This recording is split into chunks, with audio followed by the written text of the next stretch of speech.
Salam mənim balaca dostlarım. Bugün sizinlə növbəti nağılımı paylaşacağam. Hazırsınız? Onda başlayaq. Həmid adlı yoxsul bir kişi var idi.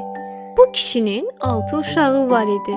Həmin kişi hər gün meşədən şələ ilə odun gətirib satar, aldığı pulu isə uşaqlarını yarı qarnı ac, yarı qarnı tox dolandırardı. Bir gün Həmid kişi yenə tezdən durdu. Əl üzünü yudu, oturub biraz çörək yedi. Sonra dəhrəsini, baltasını götürüb odun yığmağa getdi. Az getdi, çox getdi, meşənin lap qalın yerinə çatdı. Bir də gördü ki, bir şey od tutub yanır. Kişi yaxına gedib gördü ki, alovun içində bir qutu var. Amma bu qutudan səs gəlir. Ay aman, kömək eləyin.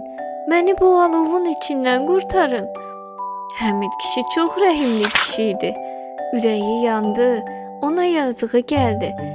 Özünü alovun içinə atıb qutunu kənara çıxartdı.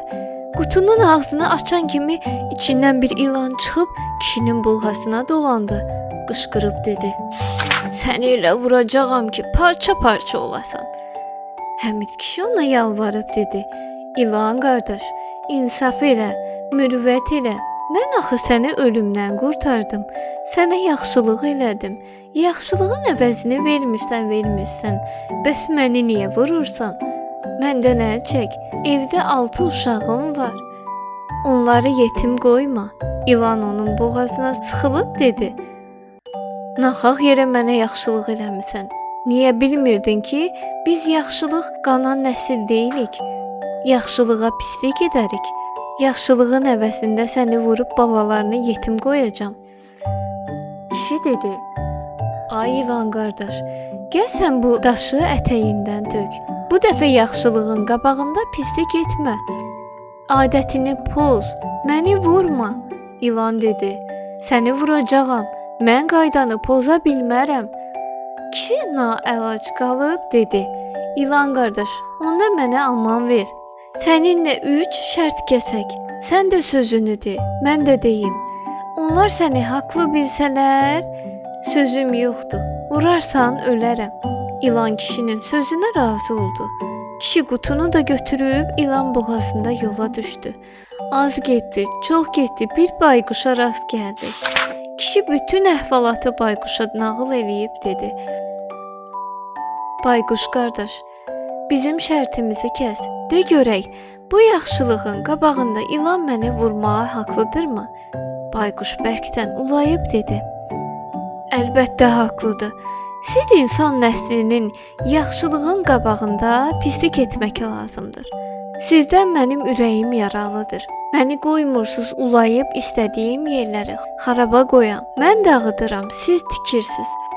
İlan qardaş, bunu elə vurarsan ki, parça-parça olsun." İlan istədi ki, həmin anda Həmid kişini vursun. Amma Həmid kişinin şərtlərini yadına salıb dedi: "Bizim hələ 2 şərtimiz qalıb." İlan razılaşdı. Həmid ilan da boynunda yola düşdü. Bir qədər gedəndən sonra bir canavara rast gəldi. Kişi dedi: "Ay canavar lələ, bu ilan alov içində yanırdı. Mən onun köməyinə çatdım. Özümü alovun içinə salıb onu ölümdən qurtardım. Bu yaxşılığın qabağında o isə mənə deyir ki, səni vuracağam. Səncə o haqlıdırmı?"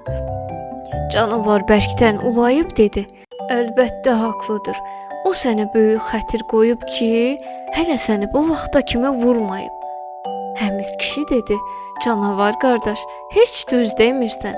Məyər yaxşılıq eləyənə pislik edədilər?" Canavar dedi: "Mən düz deyirəm. İlan ondan ötürü haqlıdır ki, siz insanlardan mənim çox ürəyim yaralıdır. Qoymurlar istədiyim quzunu, qoyunu yeyəm. Məni görəndə vurub öldürürlər. İndi də bir sürüyə təpindim. Çoban itləri tutub məni birtəhər elədi. Dad bu insanların əlindən. Onların yaxşılıqlarının qabağında pislik lazımdır. İlan qardaş, bunu elə vur ki, parça-parça olsun." İlan Həmid kişiyə dedi: "Eşitdim, bu da 2-ci şərtimiz. İndi də düş yola. Üçüncü şərtimizə gedək. Kişi ilan boğazında yola düşdü.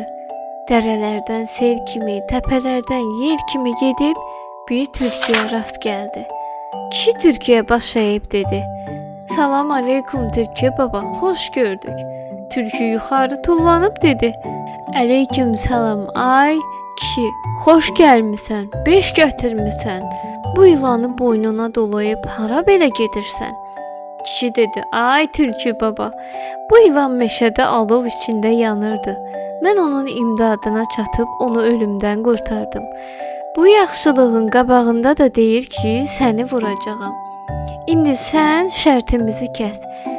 Görək bu məni vurmağa haqlıdır ya yox." Tülkü bərk qəzəbləndi. Gözlərini bərəldib dedi: "Gözünün içinə qədər yalan danışırsan. Bu yekəlikdə ilan heç vaxt o qutuya sığmaz." "İlan qardaş, sən qutuda idin yoxsa bu kişi sənə böhtan atır?" "Yalan demir, mən qutuda idim." Tülkü dedi: "Sən də yalan deyirsən. Sən heç vaxt o qutuya sığmazsan. Şahidinizi göstərin, şərtinizi kəsim." İlan hirslənib dedi: "A tülkü baba, nə şahid? Şahid bu qutu. İstəyirsən içinə girim, bax gör sığıram yoxsa sığmıram." Tülkü dedi: "Yaxşı, mən razı, amma heç ağlım kəsmir ki, sən bu qutuya sığasan. Şərtinizi kəsərəm. Bu kişini burdaca vurarsan ölər. 3 gündür ki dilimə ət dəymir. Acından qarnım cur-cur curuldayır. Biraz ətindən mən də yeyərəm." İlan dedi: "Ay kişi, qutunu qoy yerə." Kişi qutunu yerə qoydu. İlan qutunun içinə girib qıvrılan kimi tülkü cəld qutunun ağzını örtdü və kişiyə dedi: "Ay kişi, yaxşılığa yaxşılıq hər kişinin işidir. Amma yamanlığa yaxşılıq hər ötənin işi deyil. Fürsəti əldən vermə, onu tez öldür, canın qurtarsın." Kişi o saat bir tonqal ocaq qaladı, qutunu götürüb alovun içinə atdı.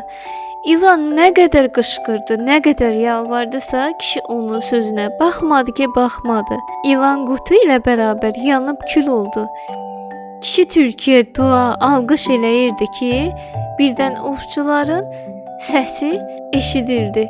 Tülkü əl ayağa düşüb kişiyə dedi: "A kişi, bu ovçular məni axtarırlar. Mən onların əlindən qurtarıb buraya gəlmişəm. Sənə yaxşılıq eləyib ölümdən qurtardım. Əvəzində sən də mənə yaxşılıq et. Məni gizlə." Həmid kişi fikirləşməmiş, ovçular gəlib çıxdılar. Tülkü işi belə görüb qaçmaq istədi. Amma tazılar imkan verməyib başının üstünü kəsdilər. Ovçular tülkünü diri-diri tutdular. Kişi ovçulara salam verib dedi: "Ovçu qardaşlar, mən çoxdandır bu hiləgər tülkünün dalınca gəzirdim, amma tuta bilmirdim. Çox yaxşı oldu ki, siz onu tutdunuz. Bunu mənə verin." Ovçular soruşdular: "Tülkü sənin nəyinə gərəkdir?" Kişi dedi: "Bu tülkü məndə toyuq cücə qoymayıb, yeyib qurtarıb. İstəyirəm onun dərisini üzüm soyam. İçərisinə saman doldurub saxlayam. Gündə bir dəfə ona baxam ki, ürəyim soyuya." Tülkü Həmid kişidən bu sözləri eşidən kimi bir altdan yuxarı ona baxıb dedi: "Ay namərd kişi, ay namərd insan. Yeyib mənim sənə elədiyim yaxşılıqdan. Belə bilsəydim səni heç ilanın əlindən qurtarmazdım. Qoyardım səni elə oradaca vurardı." Həmid kişi dedi: "Çox danışma. Bir yaxşılıq eləyibsənsə, min də pislik eləyibsən." Sonra özünü ovçulara tutub dedi: "Qardaşlar, neçə istəyirsiniz verin, bunun dərisini soyub mənə verin." Ovçulardan biri bıçağını çıxartdı. Tülkünü yerə yıxdı. Dərisini boğazından çıxartmaq istəyəndə Həmid kişi dedi: "Dayan, dayan, elə soyma." Ovçu dedi: "Bəs necə soyum?" Həmid kişi soruşdu: "Bir mənə deyin görüm, siz bu tülkünün dərisinə, bir də onu soymaq üçün çəkdiyiniz zəhmətə məndən neçə alacaqsınız?" Ovçu dedi: 10 tümən.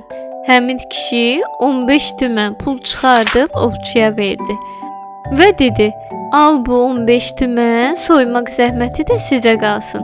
Tülkünü diri-diri mənə verin. Beləliklə mənim ürəyim soyumaz." Mən gərək onu öz əllərimlə diri-diri soyam. Ovçular pulu alıb getdilər. Elə ki gedib gözdən etdilər, Həmid kişi tülküyə dedi: "Tülkü qardaş, sən mənə yaxşılıq eləmişdin. Mən də sənin xəcalətindən çıxdım. Get yaşa." Bunu deyib Həmid kişi tülkünü buraxdı. Özü də ipini açıb arasına odun yığmağa başladı. Tülkü də ona kömək elədi. Həmid kişi şələsini dalına alıb evinə getdi. Tülkü də balalarının yanına qaçdı. Mənim balaca dostlarım, yaxşılığa yaxşılıq nağılını öyrəndik. Kanalımızı izləməyi, bəyənməyi unutmayın. Unutmayın ki, yeniliklərdən xəbərdar olasınız. Hələlik.